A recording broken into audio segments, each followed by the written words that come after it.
La nuit du 3 janvier 2026, le Burkina Faso a frôlé le chaos. Ibrahim Traoré, capitaine de l'armée, était la cible d'une tentative d'assassinat.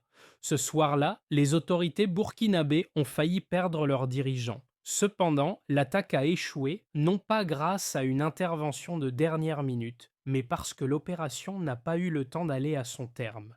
Pourquoi une tentative aussi méticuleusement préparée a-t-elle échoué si près de son but? Ibrahim Traoré a échappé à la mort, mais l'ombre de cette menace pèse toujours. Qu'est-ce qui s'est passé derrière les coulisses? Le Burkina Faso, sous la menace d'une crise majeure, a survécu à une nuit de tension extrême, mais la question persiste. Comment une telle tentative d'assassinat a-t-elle été planifiée et exécutée avec une telle précision? Ce qui s'est passé cette nuit-là a eu des répercussions profondes, non seulement pour Ibrahim Traoré, mais aussi pour la stabilité du pays.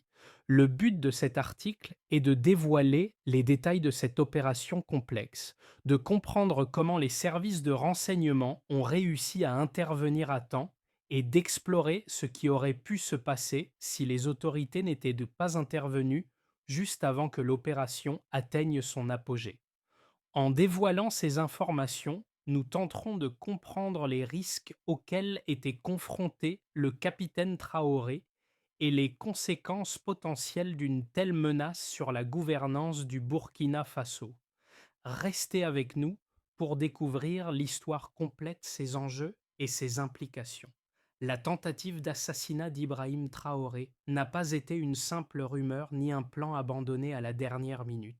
Selon les autorités burkinabées, l'opération était déjà en cours lorsqu'elle a été stoppée. Le samedi 3 janvier 2026, un complot bien élaboré avait été mis en place. Ce n'était pas juste un projet en gestation, mais une opération minutieusement chronométrée. Les services de renseignement ont découvert que tout était prêt, des cibles définies, des actions assignées et un calendrier verrouillé.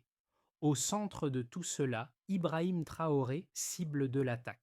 Cette nuit-là, les autorités ont activé leurs mesures de sécurité sans alerter la population. Alors que les rues de la capitale semblaient normales, une opération secrète battait son plein à l'intérieur des canaux de renseignement. Les autorités affirment que le complot était à un stade avancé. Il ne s'agissait pas de simples soupçons, mais d'informations structurées et synchronisées, confirmées par des preuves concrètes. La phase la plus critique approchait et les services de sécurité ont dû agir avec une précision chirurgicale. Leur objectif était d'intervenir juste avant que le plan ne puisse atteindre son point de non-retour. Cependant, l'incident n'a pas été aussi simple qu'une intervention de dernière minute.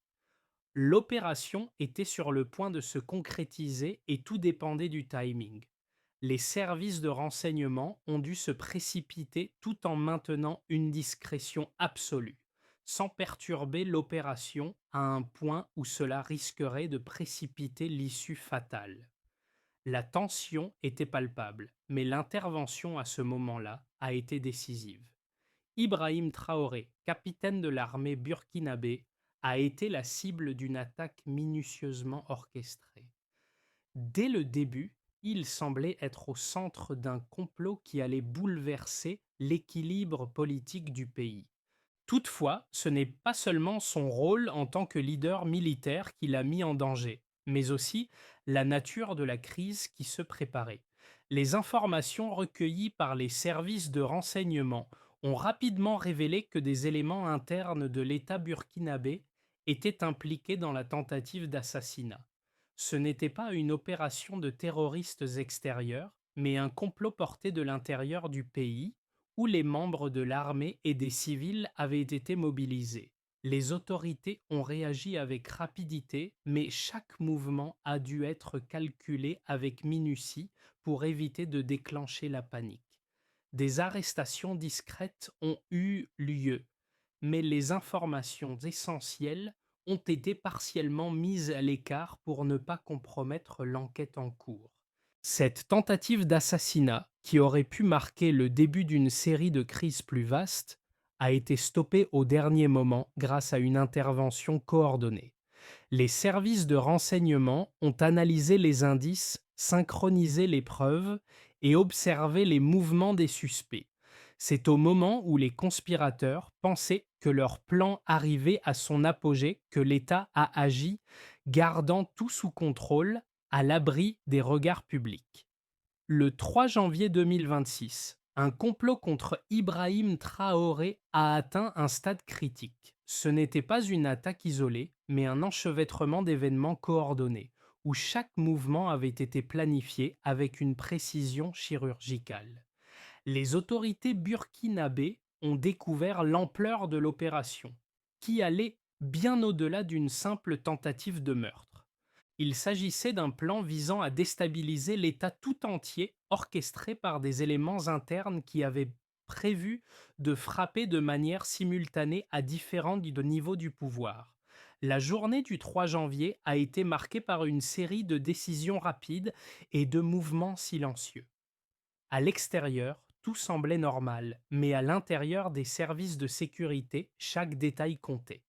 Les responsables des renseignements ont repéré les premiers signes d'un complot qui était déjà bien avancé. Les informations ont commencé à affluer avec des détails précis sur les acteurs impliqués et sur les moments exacts où l'attaque devait se produire. Les autorités ont commencé à surveiller discrètement les suspects. À ce moment-là, elles savaient que l'opération avait dépassé le stade des préparatifs. Ce n'était plus une question de savoir si l'attaque allait se produire, mais de savoir si les autorités pouvaient interférer avant qu'il ne soit trop tard. Le gouvernement a intensifié la surveillance des communications, a suivi les déplacements des suspects et a analysé chaque indice recueilli. Mais, tout en surveillant de près, l'État a dû agir avec prudence pour ne pas risquer d'alerter les conspirateurs. L'intervention s'est faite à une minute près.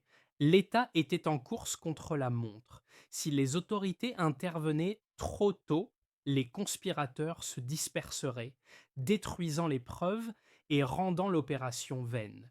Si elles attendaient trop longtemps, l'État pourrait perdre son dirigeant en un instant. À la dernière minute, les services de renseignement ont identifié l'endroit exact où l'attaque devait avoir lieu et ont activé leurs forces. Le complot était prêt à être mis en œuvre, mais l'État est intervenu juste à temps pour le stopper. Au cœur de cette crise, le facteur temps était crucial. Les autorités ont opéré sous une pression immense. Chaque minute comptait et il ne fallait pas risquer de perturber la chaîne d'événements trop tôt. Après des heures d'incertitude et de surveillance, le gouvernement a lancé une opération coordonnée pour démanteler le réseau avant qu'il n'atteigne son point de non-retour. Les responsables ont agi de manière fluide, ne laissant aucun espace pour que le complot atteigne son objectif. La menace a été neutralisée, mais seulement après que l'État ait frôlé la catastrophe.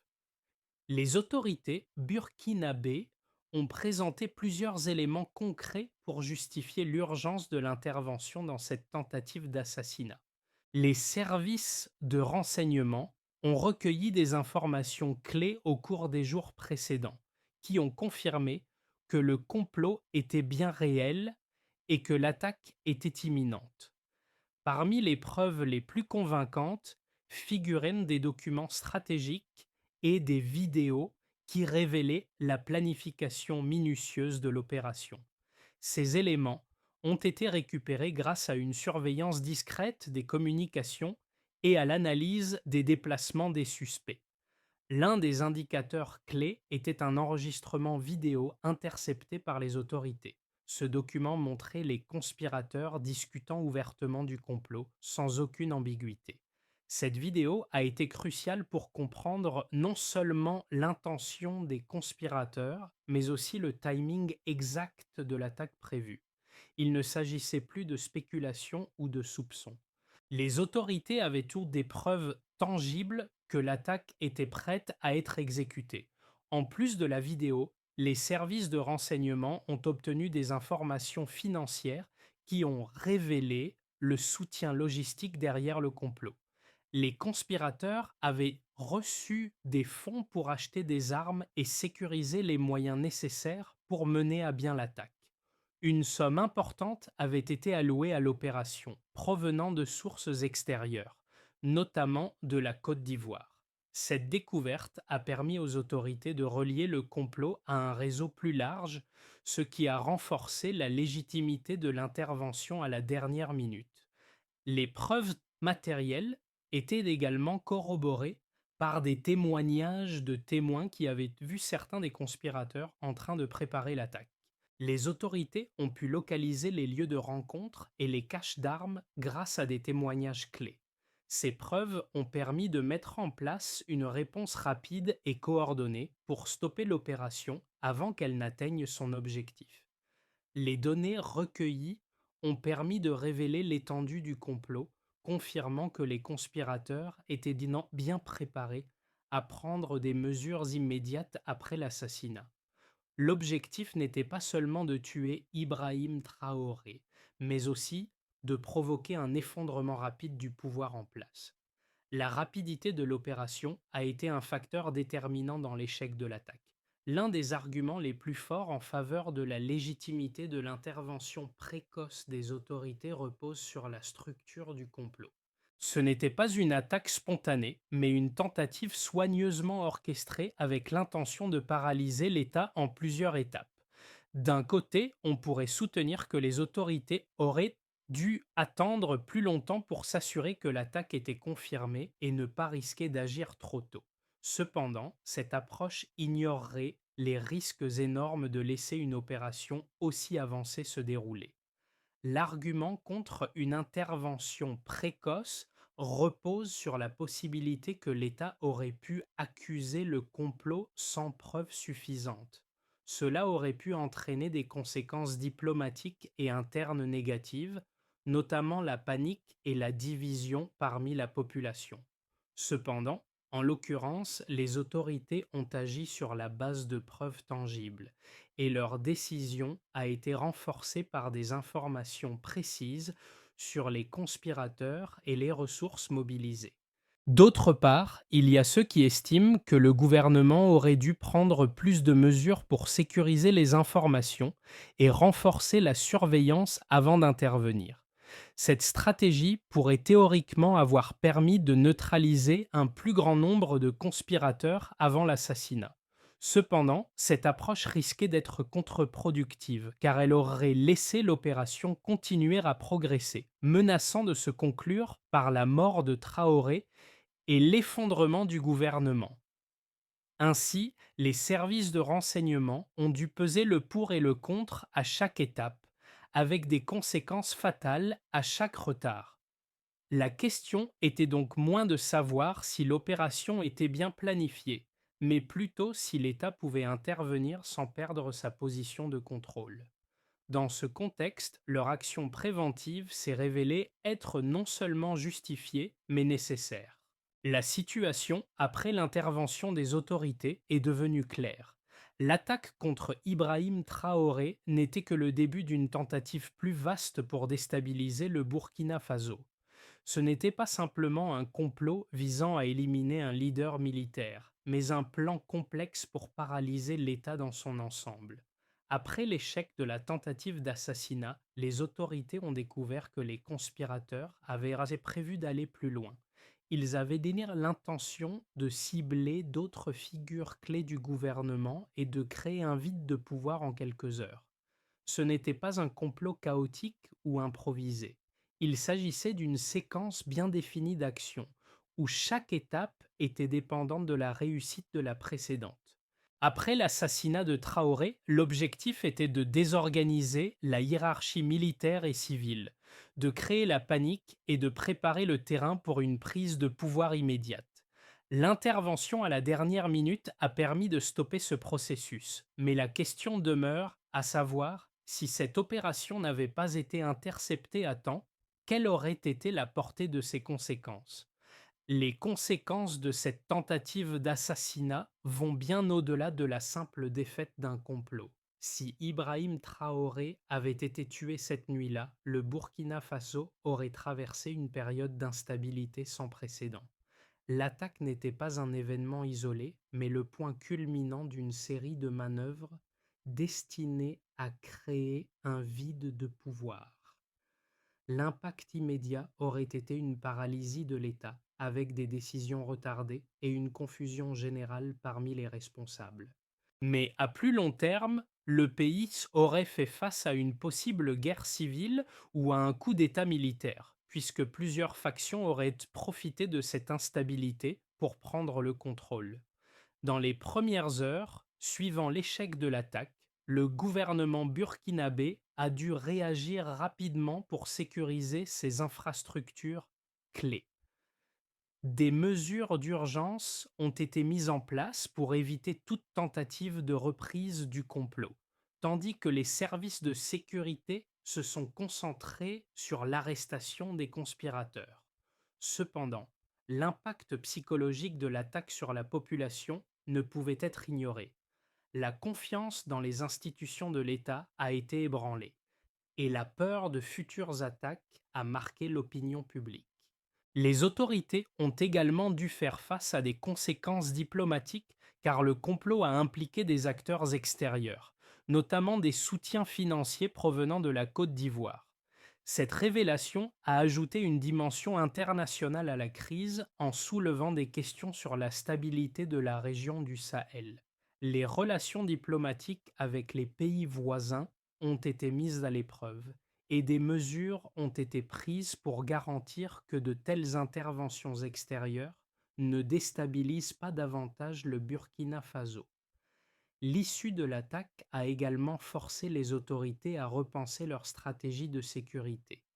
Des réformes ont été lancées pour renforcer la surveillance et la gestion des crises, avec un accent particulier sur la détection précoce des menaces internes. Le gouvernement burkinabé a pris conscience qu'une telle menace pouvait surgir à tout moment et a donc accru ses efforts pour sécuriser non seulement les dirigeants, mais aussi les institutions critiques de délégués du pays. Dans l'ensemble, les conséquences de cette tentative d'assassinat ont mis en lumière la vulnérabilité du Burkina Faso face à des menaces internes et externes. Si l'opération n'avait pas été stoppée à temps, le pays aurait pu se retrouver au bord du gouffre. Le gouvernement a donc réagi avec efficacité, mais l'ombre de ce complot planant toujours au-dessus du pays a laissé des cicatrices profondes. À la lumière des événements du 3 janvier 2026, plusieurs scénarios se profilent pour le Burkina Faso dans les mois à venir. Pour commencer, il y a le scénario le plus optimiste dans lequel le pays parvient à se stabiliser rapidement après l'échec de l'assassinat et l'arrestation des conspirateurs. Le gouvernement, renforcé par une réponse rapide et efficace, réussit à regagner la confiance de la population. Les réformes sécuritaires entreprises après l'incident apportent des résultats positifs et le pays continue de faire face aux défis politiques et économiques avec une direction plus forte. Dans ce scénario, la stabilité est rétablie et le Burkina Faso peut commencer à reconstruire ses institutions. Un autre scénario, plus réaliste, envisage une période de tension prolongée. Bien que l'attaque ait échoué, la peur persiste parmi la population et la méfiance à l'égard du gouvernement grandit. Les divisions internes au sein des forces de sécurité et du gouvernement se font plus apparentes et des mouvements dissidents commencent à émerger. La crise économique et les pressions sociales exacerbent la situation et des conflits internes risquent de s'intensifier. Dans ce scénario, le Burkina Faso lutte pour maintenir son unité avec des perspectives incertaines. Et dans une hypothèse plus sombre, le scénario pessimiste présente une situation où l'échec de l'attaque contre Ibrahim Traoré n'est que temporaire. Si des éléments du complot survivent dans l'ombre et continuent à semer la discorde, une nouvelle tentative de déstabilisation pourrait se produire. Le pays pourrait sombrer dans une instabilité prolongée, voire une guerre civile. Les forces de sécurité pourraient être dépassées et l'absence de leadership clair risquerait de diviser davantage le pays. Dans ce scénario, le Burkina Faso se trouve pris dans un cercle vicieux de violence et de chaos, avec des conséquences catastrophiques sur son avenir.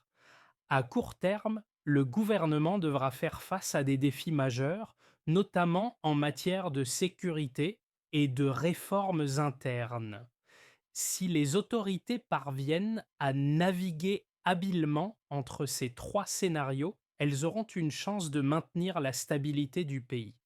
Toutefois, tout dépendra de leur capacité à gérer les conséquences de l'incident et à éviter d'autres tentatives de déstabilisation. Cette tentative d'assassinat a révélé bien plus que les faiblesses d'un système de sécurité.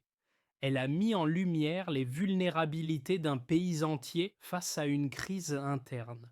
Pour vous, en tant que spectateur, cela soulève une question fondamentale. Jusqu'où peut-on aller pour protéger un leader, une nation et la stabilité d'un pays? Le Burkina Faso, bien que sa menace immédiate ait été stoppée, n'est pas à l'abri des défis à venir. Mais ce qui ressort de cet événement, c'est la nécessité d'une vigilance constante. Tout le monde peut être touché par une crise de cette ampleur. Et parfois, ce n'est pas l'attaque elle-même qui fait le plus de mal, mais ses conséquences profondes sur la société. Imaginez-vous vivre dans un pays où la menace d'une instabilité permanente devient une réalité quotidienne. Cela peut briser la confiance de la population dans ses dirigeants et dans l'avenir. Ce n'est pas seulement une question de politique, mais de sécurité personnelle et de confort mental. Alors, comment vous prépareriez-vous si une telle crise survenait dans votre pays? Quelles actions prendriez-vous pour vous assurer que vous et votre famille êtes protégés? Les citoyens ont un rôle à jouer dans la stabilité de leur nation.